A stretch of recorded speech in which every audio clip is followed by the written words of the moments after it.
Il y a un premier sujet, c'est on ne voile pas les fillettes. On ne voile pas les fillettes parce qu'elles ne peuvent pas décider pour elles-mêmes. Donc, on ne les voile pas, et ni dans la rue, ni dans l'espace public, on ne les voile pas. Et si on les voile, on encourt une amende. Nevin Potros, Valérie Pécresse a-t-elle raison? Encourt-on une amende lorsqu'on impose le port du voile? Il y a une distinction entre un voile qui dissimule le visage, une burqa par exemple, et un voile traditionnel qui ne dissimule pas le visage. Si vous forcez une personne, peu importe son âge, à porter une burqa, un voile qui dissimule le visage, vous vous exposez à une amende d'1 an de prison et 30 000 € d'amende. En revanche, pour ce qui est d'un voile traditionnel, là, ce n'est pas une infraction. En tout cas, ce n'est pas inscrit dans la loi. Théoriquement, il n'y a donc pas de sanction prévue. Alors pourquoi cette distinction entre les deux? Puisqu'en 2010, quand le texte avait été formulé, à l'époque, c'était l'aspect sécuritaire qui avait été mis en avant et pas forcément des questions de laïcité. Plus globalement, que dit la loi sur le port du voile? Le voile, il est autorisé dans l'espace public, dans l'enseignement supérieur, pour les accompagnatrices scolaires, dans certaines entreprises privées. En revanche, il est interdit pour les élèves et les professeurs du public jusqu'au lycée. Il est également interdit pour les agents du service public, pour les avocats. Pour ce qui est du niqab et de la burqa, ils sont tout bonnement interdits dans toutes ces situations. Ils sont interdits tout court dans l'espace public. Qu'en est-il spécifiquement des mineurs, Nevin? Dans la loi, en tout cas, il n'y a pas de distinction entre mineurs et majeurs. Les règles qui ont été citées s'appliquent pour les enfants comme pour les adultes. On l'a évoqué également. Aurore Berger, la députée LaREM, avait déposé l'année dernière un amendement pour faire interdire le port du voile aux petites filles. Il avait été rejeté par la commission spéciale chargée d'examiner le projet de loi. La raison invoquée, c'est que ça n'avait pas de rapport direct avec le projet de loi. À l'époque, le gouvernement s'était défendu en expliquant que cette question du port des voiles pour les mineurs devait mériter une loi à part entière et pas forcément un amendement seulement. Alors on voit, c'était un amendement d'Aurore Berger. Marie Chantrey, est-ce qu'on se déchire à la REM sur cette question du voile? En tout cas, ça avait fait vraiment débat en discussion de groupe, jugé irrecevable, Niville le rappelait. On avait craint notamment le fait que cela puisse amener une stigmatisation des musulmans. Et c'est évidemment l'effet inverse que souhaite aujourd'hui le gouvernement Emmanuel Macron, même si cette loi contre le séparatisme, qui ne porte pas d'ailleurs ce nom, le séparatisme a été gommé. On parle de loi et de texte pour... les principes de la République, je crois, de mémoire. Défendre les principes de la République, tout à fait. Donc ce n'était pas le but. Et ce texte, en effet, cette loi dont parlait Nivine, n'a jamais vu le jour et ne verra pas le jour sous le premier mandat d'Emmanuel Macron. Il sera peut-être question d'un second. Ça, c'est de la politique fiction, mais en tout cas, on verra si il est réélu, si déjà il est candidat. Oui, ça fait vite en besogne. Mais exactement. Mais pour le moment, en effet, à l'époque, ça avait vraiment divisé et mis mal à l'aise un certain nombre de membres de la majorité et des députés de la majorité présidentielle. Pardonnez-moi. Alors, accueillons dans cette discussion François Cros, directeur du pôle politique actualité à l'IFOP. Bonjour à vous. Cette question du voile, elle ressurgit à 2 mois et demi de la présidentielle. Est-ce que c'est une préoccupation pour les Français? Est-ce qu'ils citent ces questions d'identité parmi leurs préoccupations? Non, le cœur des préoccupations, comme vous le savez, c'est le pouvoir d'achat, mais aussi des questions comme la lutte contre l'insécurité ou l'immigration. Les questions sur la défense de la laïcité, le repli la lutte contre les replis identitaires ou communautaires arrivent généralement assez en bas de classement pour l'instant, sauf par exemple chez les personnes qui habitent dans les banlieues populaires, pour qui ces jeux peuvent se poser de manière un peu plus assidue que la moyenne des Français.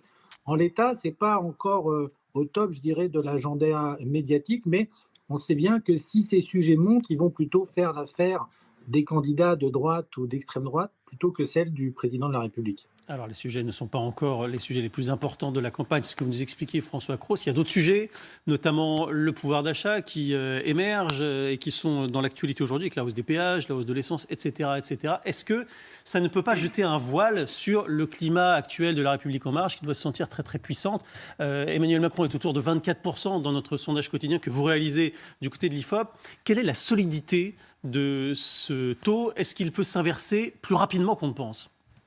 On l'a vu dans le passé, hein, quelqu'un comme Valéry Giscard d'Estaing, il était très largement en tête début janvier et il a fini par perdre l'élection présidentielle en 1980. Mais bon, tout ça remonte déjà à longtemps, on n'est plus vraiment dans les mêmes configurations. En tout cas, on voit bien que le halo qui entourait le chef de l'État du fait du Covid-19 tend un petit peu à s'émousser. On voit un certain effritement dans sa cote de popularité.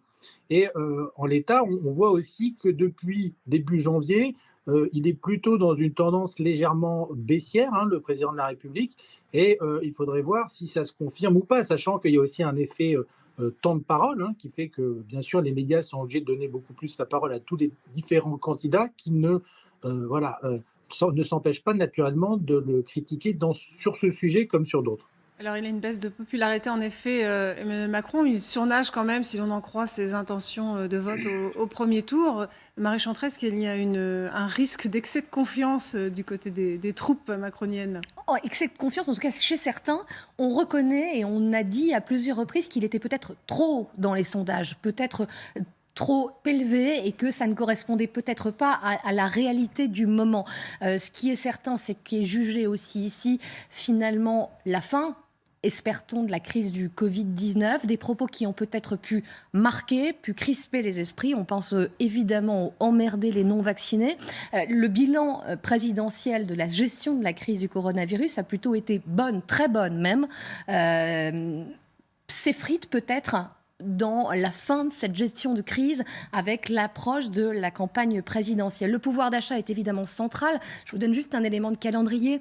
Demain, il sera dans le bassin minier, dans le nord de la France, d'une région qui a beaucoup souffert de la désindustrialisation, où le taux de chômage est bien plus élevé que la moyenne nationale. Il va rencontrer des élus, le tissu associatif, et il sera forcément question de ce pouvoir d'achat dont on parfois lui reproche de ne pas assez s'emparer. Il en sera forcément question demain. Là aussi, ce n'est pas innocent. On se rend bien compte que c'est l'un des sujets prioritaires pour les Français. Est-ce que les Français, François Cros, savent gré au président d'avoir pris des mesures récemment, notamment sur l'électricité qui augmente de 4% aujourd'hui, mais le gouvernement dit sans les mesures qu'on a mises en place, qui vont coûter 8 milliards à EDF, ça aurait été pratiquement 50% de hausse. Est-ce que les Français en ont conscience ou bien pas du tout? Les Français trouvent qu'on n'en fait jamais assez sur ce sujet, hein, qui est, comme vous le savez, en tête de leurs préoccupations et qui sera le déterminant du vote principal pour le premier tour à l'élection présidentielle. Alors, vous savez qu'on a quand même un président qui souffre de l'image du candidat du président des riches et qui n'en fait jamais assez sur ce sujet et qui défend, on va dire, les gagnants de la mondialisation par rapport aux perdants. Donc, malgré tout un ensemble d'annonces, et elles sont nombreuses, vous en avez cité certaines depuis la rentrée, puisque l'exécutif a bien conscience de l'enjeu crucial que constitue ce sujet pour la campagne, eh ben, on a le sentiment que le temps que ça se traduise concrètement dans le portefeuille des Français, eh ben, ça risque d'avoir des effets un peu tardifs. En l'état, ils ne sont pas satisfaits des actions faites dans ce domaine et on voit bien que ça risque d'être un point faible de la campagne du président.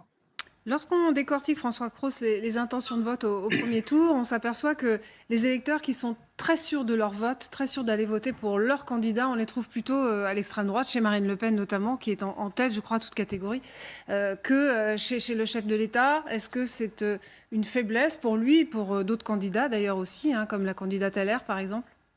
Alors, on a toujours chez les radicaux, hein, que ce soit dans la gauche radicale ou la droite radicale, des électorats qui sont plus solides, qui sont plus fermes. Parce que souvent, quand on s'engage sur ce côté de l'échiquier politique, c'est qu'on a en fait tout un ensemble de jugements déjà préconstruits et qui ne vont pas changer du jour au lendemain. Ce n'est pas comme si on passait, je dirais, du centre-gauche au centre-droit. Alors, le président de la République, quand même, il a un des socles, malgré tout, assez solide, hein, autour de 60 à 70% selon les sondages d'électeurs qui se disent sûrs de leur choix. C'est au-dessus de la moyenne des autres candidats quand même. Donc, c'est loin d'être négligeable. Et puis, il arrive en gros à capter, on l'a dit, hein, un tiers des anciens électeurs de François Hollande et un peu plus d'un tiers des anciens électeurs de Nicolas Sarkozy de 2012. Donc, il arrive toujours à être dans le en même temps, dans le à la fois de gauche et de droite.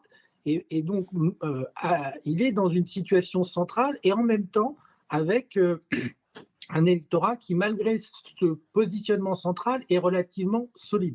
Alors bien sûr qu'il peut avoir des risques d'effritement, hein, On sait bien que c'est tout l'enjeu de cette campagne présidentielle, mais on a rarement vu un président sortant qui, au 1er février, partait d'aussi haut et avec un électorat aussi solide. Marie. Un socle solide qui finalement l'encourage à ne pas se déclarer trop vite, parce qu'aujourd'hui, il a tous les coups à prendre en étant candidat, en prenant ce costume-là, et de ce que l'on sait, des éléments que l'on récolte à droite et à gauche, même si, encore une fois, cette date n'est certainement connue que de lui-même et peut-être un ou deux de ses très proches entourages. La déclaration de candidature n'interviendrait pas cette semaine, peut-être la semaine prochaine, mais encore une fois, il n'y a aucune envie de se précipiter. Il y a des crises diplomatiques à gérer d'un côté, on parle évidemment de l'Ukraine et de la Russie, du Mali, des troupes françaises en très grande difficulté, et puis la crise du coronavirus avec les premières levées de restrictions demain, qui est une première indication aussi dans l'esprit français, voilà, on va respirer un peu plus, et tout cela peut finalement correspondre à une entrée en campagne progressive. Sur les échéances, surtout que la semaine prochaine, il y a aussi le meeting de Valérie Pécresse. Donc on peut penser que politiquement, il est peut-être envie de percuter cette échéance-là, de lui faire de l'ombre. Je pense, Julien Arnaud, que vous voyez beaucoup trop mal et que ce n'est absolument pas l'intention d'Emmanuel Macron. Il ne s'occupe pas de ses adversaires politiques. Non, mais évidemment, passer la blague, la journée du 13 est une journée importante. Effectivement, c'est un dimanche. Est-ce que ça peut correspondre à la volonté d'Emmanuel Macron de rentrer en campagne en week-end ? On nous a parlé d'un déplacement, de discussions à cœur ouvert avec des Français, une séquence comme ça qui passerait presque inaperçue, la volonté de banaliser le moment. Encore une fois, je pense que vraiment, ceux qui s'avancent sur une date aujourd'hui prennent beaucoup de risques. François Cros, il y a une date limite constitutionnellement. Il peut attendre jusqu'à quand au maximum il y a le dépôt des listes. Il y a le dépôt des listes et des signatures, je veux dire, qui intervient autour du 4 mars. Mais non, il faut quand même comprendre que pour beaucoup, on situe une hypothétique candidature mi-février, parce que c'était ce qui était arrivé pour Nicolas Sarkozy, qui était le dernier président sortant à s'être présenté. Mais si on remonte un peu plus loin, Mitterrand, il s'était présenté 31 jours avant le scrutin, et le général de Gaulle 32. Donc en fait, on a eu des présidents sortants dans l'histoire qui sont présentés, qui ont annoncé leur candidature à des dates encore plus récentes. Il faut comprendre qu'il est favori, Emmanuel Macron, donc il n'a aucun intérêt à descendre dans l'arène pour l'instant, puisque en l'état, sa stature et son positionnement sur le champ politique l'épargne en partie de tout un ensemble de coups qui viendraient à lui tomber dessus quand il sera effectivement dans l'arène. Donc pour l'instant, on n'est pas sûr du tout qu'il choisisse forcément mi-février pour se présenter, puisque n'oubliez pas, une réélection, ça ne se fait pas seulement sur un bilan, ça se fait sur un projet. Là, en l'état, il n'y a pas non plus un projet qui semble très construit et qui puisse être encore annoncé de manière détaillée pendant 1 mois et demi, 2 mois de campagne.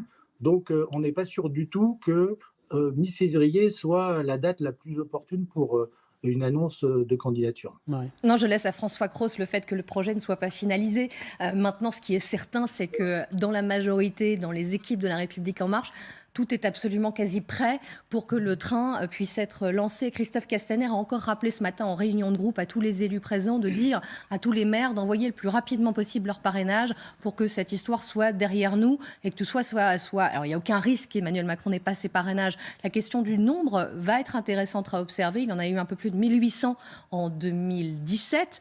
Fort à parier que peut-être ce chiffre ne sera peut-être pas dépassé. Ce sera intéressant de voir s'il communique d'ailleurs sur le sujet, mais clairement, tout est en place pour que la campagne soit lancée, notamment au QG rue du Rocher, à quelques encablures du palais de l'Élysée. Je peux vous dire que ça fourmille et que les comités, les réunions de liaison, enfin, ça s'active énormément en coulisses et qu'on attend cette déclaration pour que ça se lance, que les meetings se mettent en place. Il n'y en aura pas beaucoup, mais il y en aura, et que la campagne est sur de bons rails, clairement.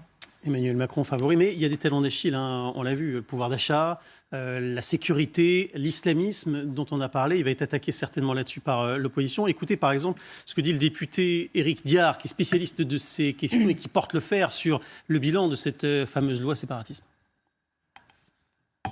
Le discours des Mureaux était fantastique et j'étais à ce moment-là sur votre plateau pour dire louer le discours du président de la République. Le problème du président de la République, entre le discours et les actes, il y a souvent un gouffre. Alors certes, il y a des avancées dans cette loi confortant les principes de la République ou loi sur le séparatisme, mais il y a des grands absents. Il n'y a rien sur les prisons, il n'y a rien sur les universités. Pensez un peu que pour ouvrir un établissement hors contrat, il n'y a pas besoin de demander une autorisation à l'État, il suffit de faire une simple déclaration. Et c'est pour ça que l'État est sans cesse en train de courir, de jouer au jeu du chat et de la souris pour faire fermer ces établissements et pour trouver souvent des motifs qui n'ont rien à voir avec la radicalisation ou le séparatisme, des motifs d'ordre de sécurité, d'hygiène, pour les faire fermer. Donc le problème du président de la République, c'est que sur cette matière, qui est le séparatisme, il fait encore du en même temps. Éric Diard, juste une question. Le maire de Roubaix dit j'ai pu être trompé par cette association, mais attention de ne pas voir des séparatismes partout. Est-ce qu'il pêche par naïveté selon vous ? Écoutez, ça c'est la justice qui le dira. Il y a premièrement, Roubaix, ce n'est pas du séparatisme à tous les étages. Il y a, comme à Marseille, parce que le reportage de M6 traitait égal de Marseille, il y a des endroits où il peut y avoir une mosquée clandestine, où il peut y avoir une école clandestine, ou un établissement hors contrat qui ne respecte pas les valeurs de la République. Ça existe dans la France, mais ce qu'il faut reconnaître, le maire a peut-être péché par naïveté, ou l'a fait peut-être par clientélisme électoral, c'est le tribunal qui le dira, mais il y a de plus en plus de revendications religieuses à travers les services publics et également à travers les entreprises. Et on va revenir sur ce sujet évidemment dans le face-à-face avec Lydia Guiraud et Gérard Miller. Bonjour à tous les deux. Plantons le décor d'abord parce qu'il y a un rendez-vous judiciaire pour commencer cet après-midi à Roubaix. En ce moment même, le maire doit être entendu par le tribunal. Il est accusé d'avoir, via la mairie, subventionné une association soupçonnée d'islamisme. Marion Fiat est à Roubaix. Il nous explique exactement ce qui est reproché au maire.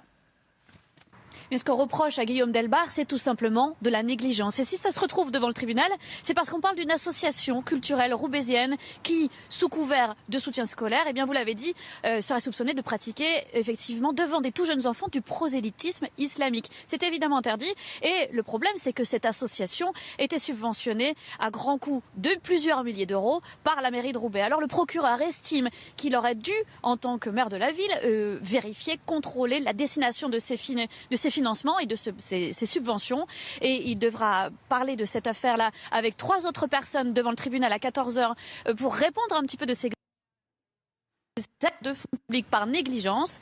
Et à demi-mot, cette semaine, Guillaume Delbarre avait tout juste avoué peut-être s'être fait tromper, ou en tout cas s'être trompé sur cette association roubaisienne.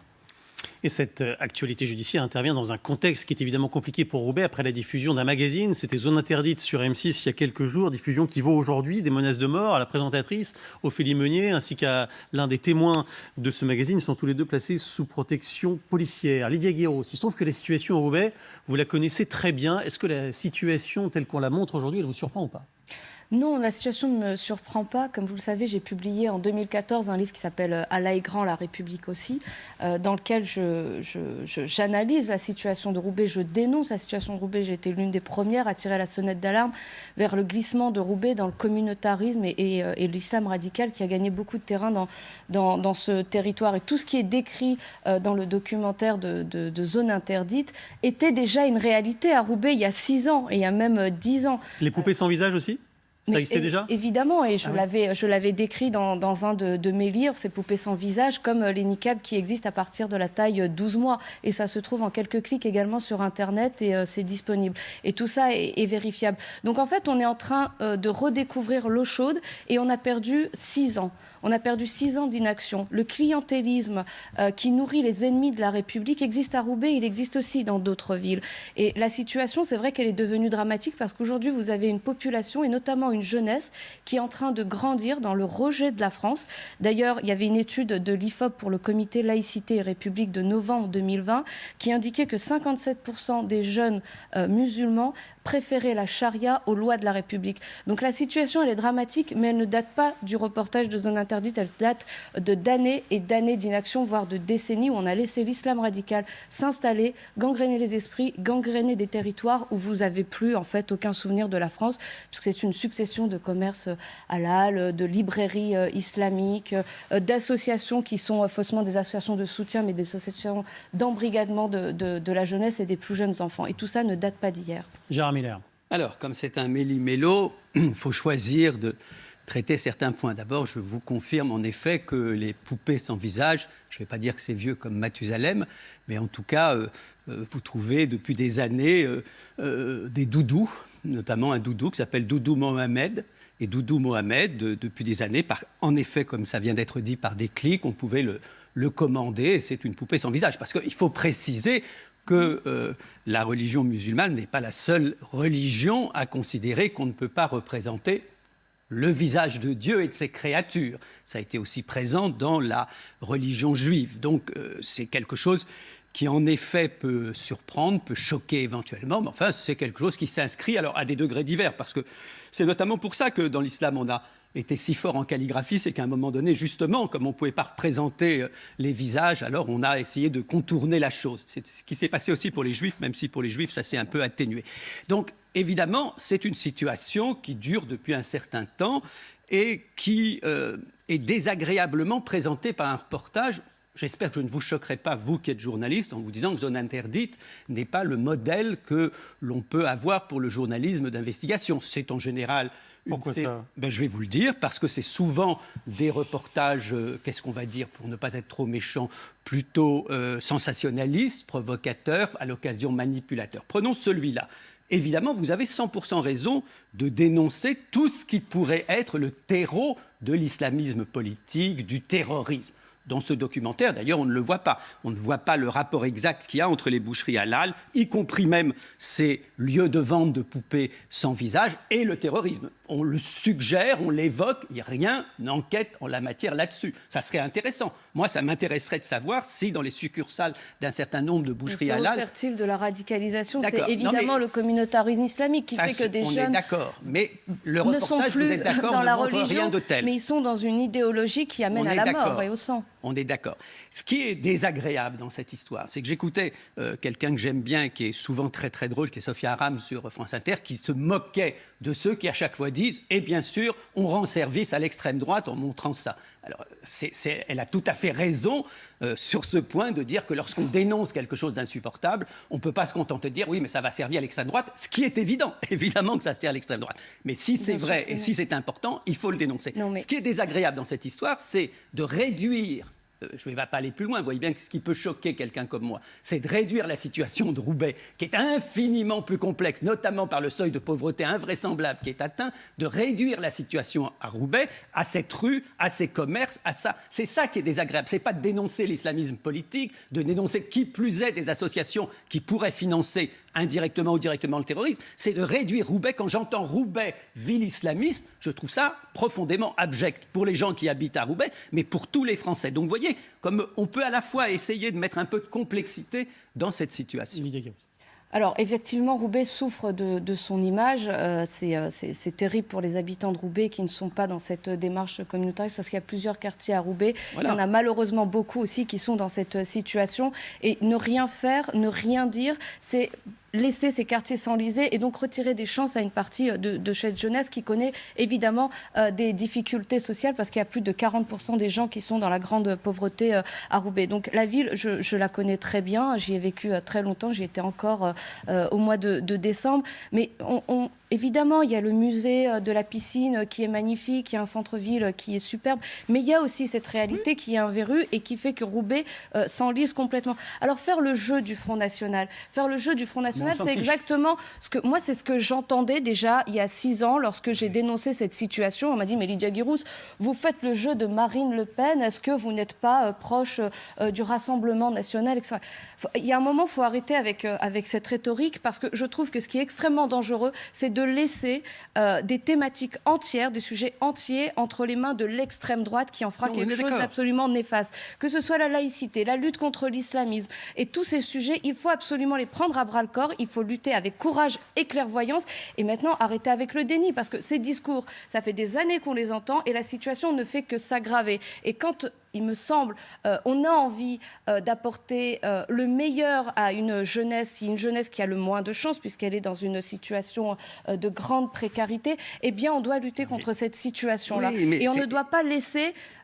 on a compris la moulinette, censure on a compris. et une forme Essayons de dépasser un peu ça. Non, mais on le dépassera si on en parle. Et je pense que vous êtes encore dans le déni et le relativisme. Je ne suis pas dans le déni, je me suis amusé. On peut toujours amusé. voir que les choses vont bien pour cacher ce qui va mal, mais c'est ce qui va mal qu'il faut résoudre. Essayons de savoir débattre. Je mettais en évidence, en évoquant Sophia Aram, le fait qu'on ne peut pas s'en sortir en disant « ça sert l'extrême droite ». Je l'ai dit précisément. Ce qui me gêne, par exemple, et c'est pour ça qu'il faut aller un peu plus loin que c'est le déni, c'est le déni, c'est le déni, parce que le fait d'en parler, c'est pas ça qui change non plus la situation. Vous voyez, vous évoquez...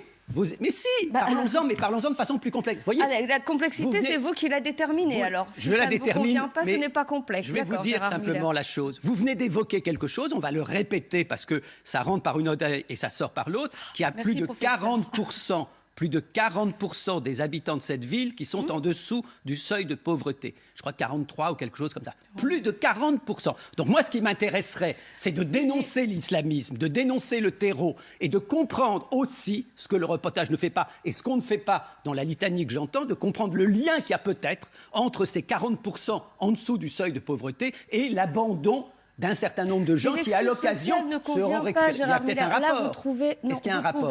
Vous trouvez l'excuse sociale. Mais en fait, ce n'est pas j'excuse rien, je dis qu'il faut le comprendre. Mais c'est grosso modo parce qu'il y a beaucoup de précarité, parce qu'il y a beaucoup de pauvreté. Donc, on peut expliquer le fait qu'il bascule vers l'islamisme radical. Non, je crois qu'il faut arrêter avec ça. Ça fait des années qu'on explique ça par le prisme du social. Et je pense que c'est une erreur. Comme ça fait des années qu'on dit qu'il n'y a pas assez de services publics. C'est pas vrai. Dans le cadre Roubaix, il y a tout ce qu'il faut. Il y a une merveilleuse médiathèque, j'ai passé des heures et des heures en étant adolescente. Il y a une super piscine, il y a le ballet du Nord, il y a tout ce qu'il faut. L'offre culturelle, vous voulez aller au théâtre, ça coûte rien parce qu'il y a justement cette République solidaire qui est là. Donc l'excuse sociale ne convient pas. Ce qu'on a laissé faire, c'est qu'on a nourri les ennemis de la République à base de subventions pour des associations qui ne faisaient que mettre dans l'esprit des plus jeunes l'idée que la France, c'était le diable, qu'il fallait rester fidèle à son pays d'origine, qu'il fallait rester fidèle à une vision de l'islam extrêmement radicalisée. On a donné à des associations, que ce soit dans le milieu sportif, que ce soit dans le milieu de l'éducation et d'aide aux devoirs, mais dans d'autres aussi, vous avez toute la vie de la famille qui est phagocytée. À Roubaix et dans d'autres villes, quand vous avez une famille radicalisée qui arrive dans un immeuble, eh bien, elle met la pression sur l'ensemble des familles. Et les femmes, si elles ne portent pas le voile, elles sont mises de côté, elles sont stigmatisées et elles doivent raser les murs. On a laissé faire. Je pense qu'aujourd'hui, c'est plutôt une reprise en main par le régalien, par beaucoup d'autorité, par une expulsion aussi des imams qui sont les plus radicaux, par un contrôle aussi des prêches dans les mosquées. Je pense que la loi séparatisme donne des moyens, mais il faut arrêter avec ce côté. C'est le social, c'est le social. On ne s'entendra pas là-dessus. C'est même pas une question de s'entendre, c'est qu'on croirait que ceux qui tiennent le même discours que vous tenez, et que je ne dis pas qu'on ne peut pas tenir, que ces gens-là n'ont jamais été au pouvoir. On a connu des gens, dès l'époque de Pasqua, c'est-à-dire à l'époque où vous étiez à peine né, les années 80, on avait déjà ce discours-là. Puis ensuite, on a eu Nicolas Sarkozy. Donc, vous me permettrez quand même de poser la question, de savoir à quoi sert ce type de discours qui sont nécessaires. À mon sens, à cette époque, ça n'a pas été fait. Le travail n'a pas été fait. À quoi ça sert de tenir ces discours ? Alors, je vais vous donner une chose. Vous moquez, vous dites excuse. J'ai évoqué aucun terme comparable à excuse. J'ai connu une époque où, dans un certain nombre de lieux, lorsqu'arrivaient, par exemple, on va prendre des migrants, ou lorsqu'arrivaient des gens qui n'étaient pas intégrés, des structures comme celle du Parti communiste français dans les banlieues, des associations populaires, toutes ces structures-là qui existaient, que vous avez connues, elles aidaient à l'intégration. Donc, effectivement, je crois, c'est pas pour nier la réalité, c'est pour dire qu'on a aussi détruit dans le même temps, avec la police de proximité, en ne subventionnant pas toute une série d'autres associations. La disparition du Parti communiste dans la banlieue, par exemple, a été une catastrophe du point de vue de l'intégration. Donc, moi, ce qui me gêne, c'est pas les gens qui dénoncent l'islamisme radical, il manquerait plus que ça. C'est les gens qui se contentent de le faire et qui se contentant de le faire. Et qui, se contentant de le faire, font monter simplement l'animosité à l'égard non seulement de ceux qui le méritent, c'est-à-dire les islamistes radicaux, mais de l'ensemble de la communauté musulmane, au lieu d'agir. Moi, je ne crois pas à la vertu de ces discours-là. Ce reportage-là, très bien qu'il a existé, je pense qu'il était partial, mais ça ne me gêne pas qu'il ait existé. Ce que je reproche simplement à Zemmour, à Le Pen, à Pécresse et à tous ceux qui font leur beurre là-dessus, c'est d'abord que certains ont été au pouvoir, pas tous, pas Le Pen et Zemmour, ils ont été au pouvoir, et surtout que ça ne sert à rien de se contenter, je dis bien de se contenter de ces diatribes. Vous comprenez la différence? Je ne dis pas que c'est le social qui explique tout, je dis que dans une ville où il y a plus de 40% de gens au-dessous du seuil de pauvreté, on peut avoir quand même des explications un peu sociologiques, un peu sociales. Et on peut se demander qu'est-ce qui a été fait sur le plan social, sur le plan du chômage, sur le plan de l'accompagnement, sur le plan de la police de proximité. On peut se poser ces questions sans qu'on vous dise... En se posant ces questions... Vous vous rendez compte que Julien, par exemple, qui est un journaliste émérite, c'est vrai, et je le comprends très bien, est surpris d'apprendre qu'il y a des poupées sans visage. Je ne dis pas que c'est bien, je dis que ça s'inscrit dans un cadre de religion. Moi, ce qui me gêne... Non, ça ne s'inscrit pas dans un cadre de religion, Gérard Miller. Là, on va avoir une opposition. La représentation de Dieu... Ça s'explique, mais alors, moi, dans l'islam, il n'y a pas un refus de la représentation du visage. Dans l'islam, il y a plein de choses. Il y a comment on peut jeter des homosexuels par le haut d'un immeuble, comment il faut battre sa femme, mais ça, c'est l'islam, ça, on ne prend pas. C'est comme ne pas représenter un visage sur un jouet, une poupée pour un enfant, ça, on ne prend pas. Il n'y a que les islamistes radicaux, il n'y a que les salafistes qui les prennent. Dans les pays musulmans, je suis née en Algérie, je connais quand même un pays musulman, les poupées ont un visage. Donc on ne va pas commencer à normaliser les normes qui sont celles des salafistes et dire non mais la représentation, le visage, y compris sur des poupées avec une forme de légèreté, le dire. On ne peut pas. Non mais qu'importe. Là on va parler du sujet très précisément. On ne peut pas relativiser de cette manière-là avec une forme de légèreté le fait qu'une poupée n'ait pas de visage et dire c'est dans l'islam. C'est l'islamisme. Il n'y a même pas besoin de rajouter radical. Donc ça, c'était... Vous avez tort sur un point. Je vais refermer cette... Non, mais je trouve que vous balayez aussi... Gérard Miller vous répond. Vous balayez. Moi, j'essaye aussi de réfléchir sur ce que sont les religions. J'en ai assez qu'on considère que les religions en tant que telles, en tout cas prenons les 3 grandes religions, n'ont pas aussi des responsabilités. Quand vous allez à la synagogue, ça n'est pas le cas de toutes les synagogues, et que les hommes sont séparés des femmes, vous pouvez aussi, à juste titre, être choqué. Moi, je l'accepte. Quand certains juifs religieux, une toute petite minorité, souhaitent que les femmes se rasent dans la religion juive, ça me choque, mais je le supporte parce que ce n'est pas interdit par la loi. Lorsque je vois des gens voilés, je déteste le voile. Bon, je le déteste. Et en même temps, je considère que dans cette société, le voile n'est pas un motif de ségrégation. Et que donc, quand on me dit, par exemple, moi qui suis prof d'université, qu'on pourrait interdire à des étudiantes voilées d'aller à l'université, je trouve ça invraisemblable. Donc, je veux juste dire, parlons un peu des religions. Moi, je suis voltairien de ce point de vue-là. Écrasons l'infâme. Je considère qu'il y a au cœur de toutes les religions. Pas seulement de l'islamisme, oui, mais en l'occurrence, il y a quelque chose qui peut choquer, mais on doit vivre avec ça, il faut l'accepter. Le sujet, c'est l'islamisme, parce qu'aujourd'hui, alors évidemment, je ne suis pas d'accord et je condamne ceux qui disent que les femmes doivent être séparées des hommes dans les autres religions et toute forme de ségrégation. Mais le sujet aujourd'hui, c'est l'islamisme. Pourquoi ? Parce que c'est l'islamisme qui fait aussi séparatisme, qui fait qu'il y a du sang qui coule et qui mène au terrorisme. C'est le danger auquel il faut lutter aujourd'hui en France et dans le monde. Donc arrêtons de se disperser en parlant des autres. Évidemment, il y a des questions qu'il faut... Non, mais il y a... C'est le seul danger. Moi, je pense que l'islamisme est quand même le danger le plus important aujourd'hui. Et sur le point de la question des droits des femmes, le premier péril pour les droits des femmes aujourd'hui en France et dans le monde, pour moi, c'est l'islamisme. Et ça, vous ne me ferez pas bouger sur ce point-là. C'est absolument important de lutter contre ce fléau qui ne ramène que le sang, la tristesse. Et partout où ils se sont imposés, vous avez eu les printemps arabes et ensuite vous avez eu des hivers islamistes. Partout où ils se sont imposés, ça n'a été que le sang et les pleurs. Donc moi, je crois qu'il faut absolument lutter contre ça. Évidemment, la question de la pauvreté, il faut aller sur ce terrain-là. Je vous rejoins quand vous dites que le communisme, dans les années 70, a structuré. Il a structuré... Il a structuré, mais... Pardon, en parler, c'est une idéologie, mais aujourd'hui, il est vrai qu'il y a un vide idéologique. Il y a un vide idéologique, on ne croit plus en rien, il n'y a plus de sens. Donc ce vide est aussi rempli par l'islamisme, par cette idéologie de la mort qu'est l'islamisme, et c'est absolument dramatique.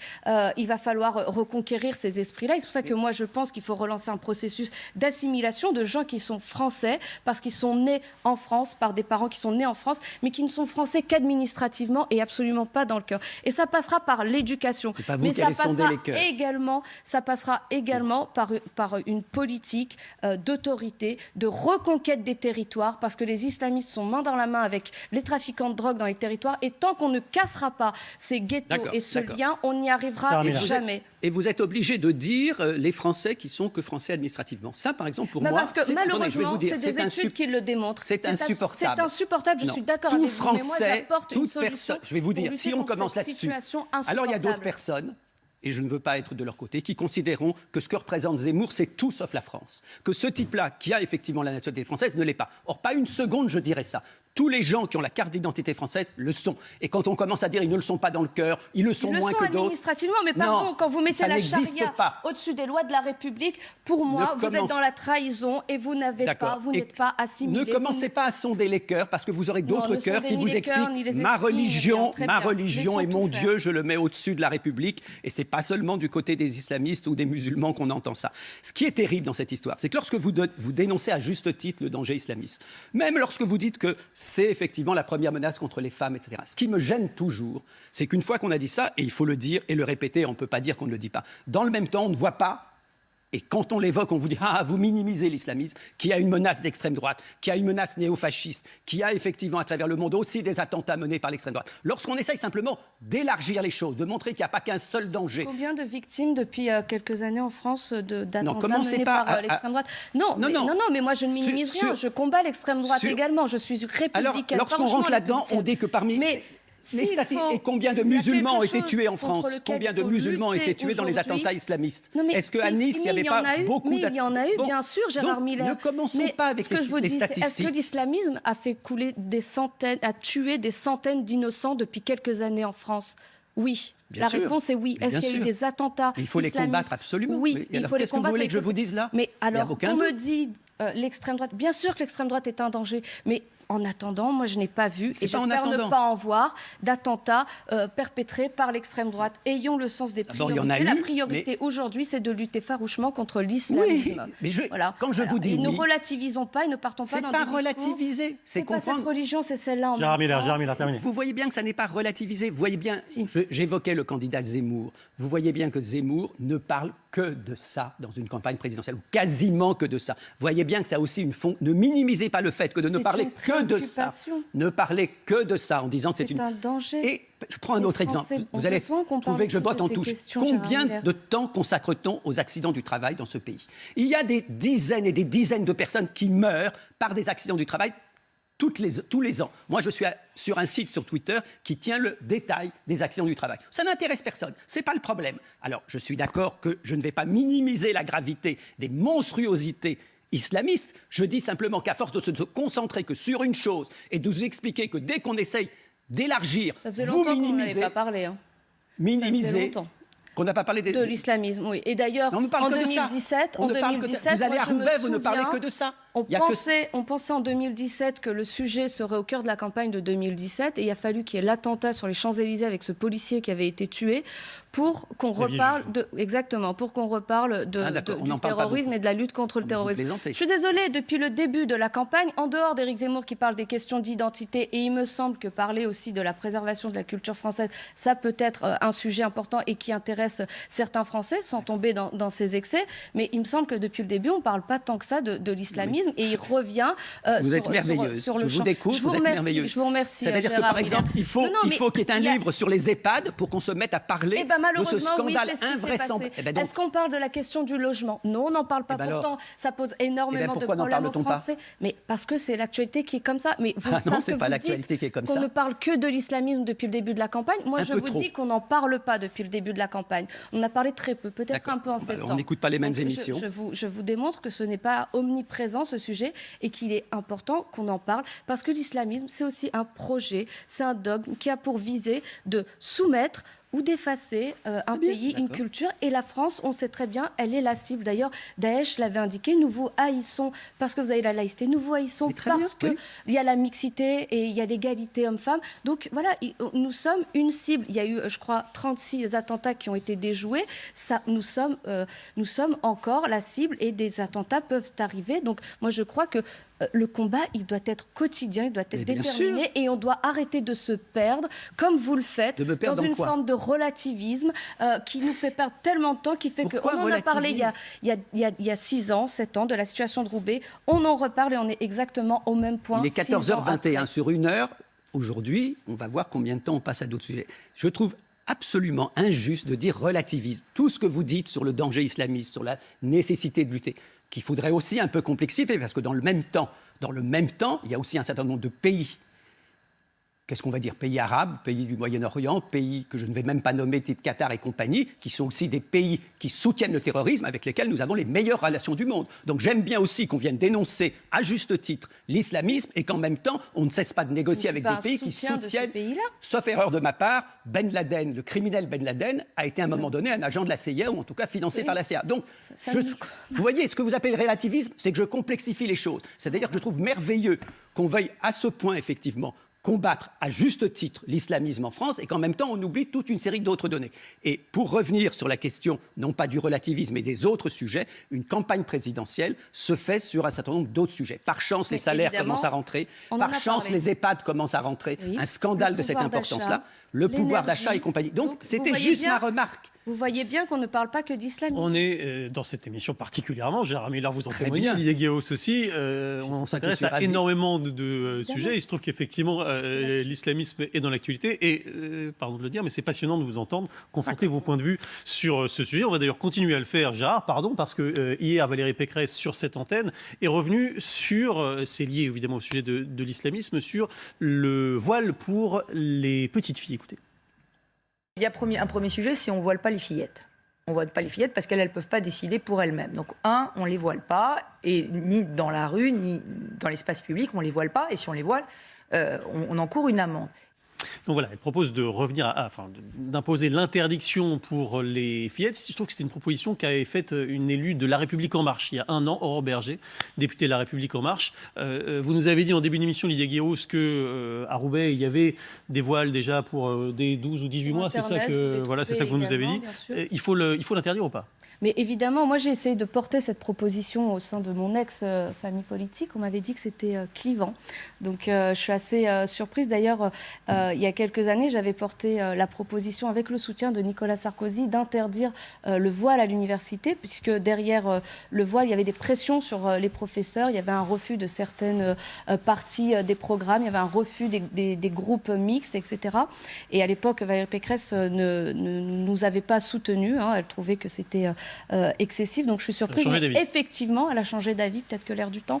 Mais effectivement, oui, je pense qu'il faut interdire le voile dans l'espace public pour les petites filles. Les petites filles n'ont pas à subir cet embrigadement, cette oppression de la part de leurs parents. En plus, ça inscrit dans leur esprit dès le plus jeune âge qu'elles sont inférieures aux petits garçons, qu'elles doivent être dans la soumission, que leurs cheveux seraient impurs et que c'est à elles de s'effacer, pas à celui qui aurait des pensées pas très bienveillantes. Voilà. Et donc moi je suis pour qu'on protège absolument l'enfance. Alors, ce qui est épuisant, c'est que ce débat sur le voile, comme le débat, alors c'est pas le moment, mais sur le burkini, c'est un débat... C'est le moment aussi, parce que c'est un sujet à Grenoble en ce moment. Le burkini, il y a déjà des gens qui veulent se baigner. Ah, dans les piscines. Dans les piscines, oui, à Grenoble, ça... Non, je croyais que c'est avec les beaux temps en général sur les plages que les gens font un débat. Moi, ça m'épuise, parce que vous évoquez, par exemple, le voile à l'université, que j'avais évoqué tout à l'heure. Ne pas voir qu'il faut savoir dans une société ce qui est autorisé et ce qui ne l'est pas. Moi, par exemple, je vais vous choquer certainement. Je n'étais pas à l'époque où on a posé la question de l'interdiction du voile dans les écoles. Je n'étais pas pour cette interdiction. Évidemment, je suis aujourd'hui respectueux de la loi. Je n'étais pas pour une raison simple. Je disais, je préfère que les petites filles soient dans les écoles de la République avec un voile plutôt que dans des écoles coraniques. D'accord. Bon. On en a décidé autrement, je le respecte.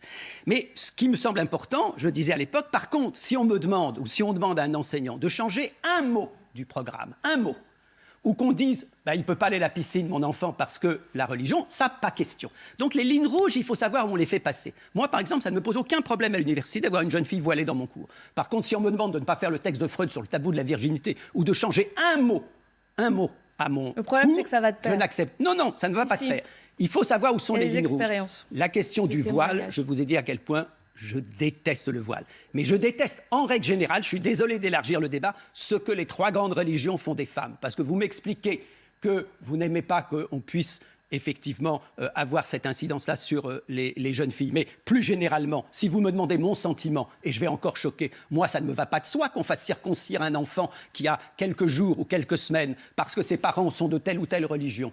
Je l'accepte puisque c'est accepté dans la société. Ça ne va pas de soi que les enfants, effectivement, avant l'âge de raison, se voient imposer la religion de leurs parents. Donc je l'accepte parce qu'on considère que dans une société, on doit effectivement tolérer un certain nombre de choses. Mais si vous me demandiez mon point de vue, c'est pour ça que je l'ai élargi aux religions, je trouve qu'il y a un vrai problème de l'ensemble des religions et de la façon effectivement dont on fait une mainmise sur les enfants et sur les femmes, et pas seulement chez les musulmans. Et la question du voile, je considère, si dramatique soit-elle dans un certain nombre de cas, et donc je ne suis pas pour que chaque fois on nous ramène cette question du voile, là aussi, je suis désolé pour ne pas parler d'autre chose. Qui aujourd'hui, et je ne suis pas contre d'ailleurs, s'il y a une loi qui est prise en la matière, je les respecte.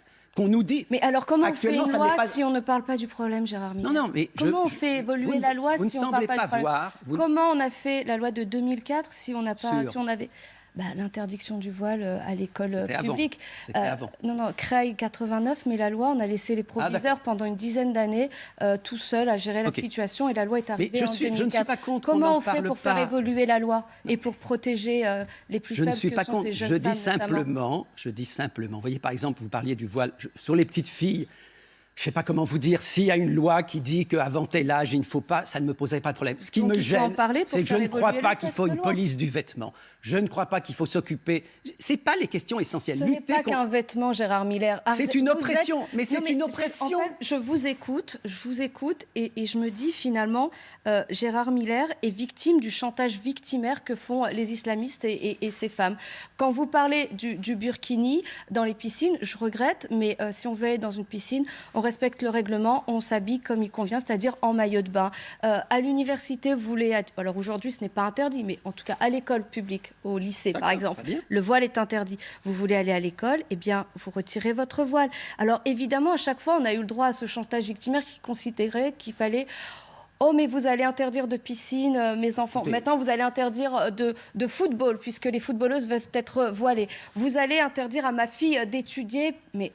On retire son voile, on s'adapte en fait. Ça a toujours été comme ça. Ma grand-mère, quand elle est arrivée en France, elle s'est adaptée. Elle a retiré sa tenue traditionnelle kabyle, elle s'est habillée à la française et elle s'est adaptée. On fait le pas vers la République. Et aujourd'hui, je pense et je suis convaincue qu'il y a une partie de la population qui refuse de faire ce pas vers la République. La République a beaucoup fait pour elle. Aujourd'hui, c'est à eux d'avancer vers la République et de démontrer qu'ils ont envie de faire nation. Et évidemment, les religions, toutes les religions ont un problème avec les femmes. Et c'est pour ça que je chéris la laïcité. Et c'est pour ça que je condamne les propos de Christiane Taubira qui dit la laïcité qui écrase. Il n'y a rien qui écrase dans la laïcité. La seule chose qui écrase, c'est l'obscurantisme, l'islamisme en l'occurrence. Est-ce que vous êtes d'accord aussi, je suis désolé à chaque fois d'essayer de faire des petits pas de côté, c'est pas pour minimiser ce que vous dites, chère Lydia, qui évoquait la nécessité pour un certain nombre de gens de faire un pas vers la République. Moi, j'adorerais que Zemmour et les siens fassent aussi un pas vers la... avec Zemmour, bien entendu, parce que votre discours, d'où il vient votre discours... Écoutez, mes écrits parlent pour moi. J'ai écrit bien avant qu'Éric Zemmour écrive sur ces sujets-là. Donc arrêtez d'essayer de m'associer en étant dans le réflexe pavlovien de tous les gens de gauche. C'est-à-dire que dès que vous parlez des questions d'identité, de communautarisme, d'islamisme, de voile, de laïcité finalement et de la République, on vous dit l'extrême droite, Zemmour, Marine Le Pen, et on envoie des petits messages subliminaux. Vous ne m'associerez jamais à l'extrême droite. Je sais d'où je viens, je sais quelles sont mes valeurs. Je suis obsédé par Zemmour, ce qui n'est pas complètement faux quand il fait 13%, et que je vois une telle montée de ses idées, y compris parmi un certain nombre de gens. Participé à créer le terreau fertile de l'arrivée de Zemmour. C'est vraiment la faute. C'est la faute des antiracistes, la faute des antifascistes. C'est leur faute si l'extrême droite progresse. D'accord. Vous n'avez pas le sentiment que c'est peut-être la faute d'un certain nombre de gens, tel à un moment donné Nicolas Sarkozy, qui porte au nu un certain nombre de discours. Ça aussi, c'est important dans les débats. C'est-à-dire que moi, je ne passe que par des points qui sont attendus, et vous qui tenez un discours absolument calibré, que je pourrais tenir à 100%, le vôtre, en fait, il est d'une originalité folle. Le mien est absolument convenu, le vôtre est d'une originalité... extrême droite, et puis le point Sarkozy, je peux le cocher à chaque débat. D'accord, moi je pourrais cocher... Écoutez, comme je suis un lecteur chaque semaine de Valeurs Actuelles, je peux vous dire que tout ce que vous dites... avec Valeurs Actuelles. Tout ce que vous dites... Très bien. Alors, Manuel Valls aussi a des liens avec Valeurs Actuelles? Non, mais écoutez. Marlène Schiappa également, depuis qu'elle a changé. Est-ce que vous voulez qu'on élargisse le débat sur ce qu'on pourrait appeler les idiots utiles du zémourisme? Je veux bien. Comme les idiots utiles de l'islamisme? D'accord, mais c'est en général ce qu'on dit pour un certain nombre de gens qui essayent simplement de réfléchir de façon plus complexe. Très bien. La complexité. Ce que je vous explique. Mais oui, la complexité. La complexité pour ne pas traiter La le sujet. complexité, c'est simplement de considérer que lorsque, par exemple, je vois ce titre, le voile fait irruption dans la campagne, je disais naturellement le voile. Et demain, il y aura aussi, quand c'est pas le voile qui fait irruption, c'est sur les questions de sécurité, parce que là, on en parle moins actuellement de la sécurité. On va y revenir, je vous rassure. À un moment donné, on va nous ramener effectivement une agression monstrueuse et à juste titre condamnable et qui devrait l'être, et on va nous dire, alors, qu'est-ce qu'il faudrait faire en la matière? Ce que vous ne voyez pas dans une campagne électorale, c'est à quel point il y a une sélection des sujets qui se fait. Je suis d'accord avec vous, Julien, qu'on essaye tant bien que mal d'élargir les sujets et de ne pas se limiter, mais il y a une petite musique. En chef, en fait, de l'ensemble pas du tout, pas du des tout. chaînes d'information. J'accepte et les gens avec qui, quand je viens ici, parler j'accepte et les gens avec qui je débat. J'ai débattu pendant 2 ans avec Geoffroy Lejeune. Je débat avec vous comme avec Maxime, comme avec n'importe qui, et je ne choisis jamais les sujets. Mais je remarque simplement qu'au moment où, effectivement, dans la campagne, fait irruption les salaires, depuis quelque temps, vous en témoignerez, que fait irruption la question des EHPAD et de la façon dont on a privatisé de façon incroyable des centaines d'établissements pour les vieux. Lorsque fait irruption dans le débat la question des autoroutes, je vois le voile. Ah, tant mieux, on va reparler du voile. Je ne vous dis pas que ça n'est pas important. Je vous dis qu'il y a des sujets qui ont cette fonction. En psychanalyse, on parle parfois des souvenirs écrans. Et bien, dans les médias, il faudrait parler des sujets écrans. Ça ne veut pas dire qu'ils ne sont pas légitimes, ça veut dire qu'ils ont vocation à empêcher de parler du reste. Puisque Jérémy là a vraiment envie de parler de sécurité et de Marine Le Pen, et ben c'est ce qu'on va faire dans quelques instants.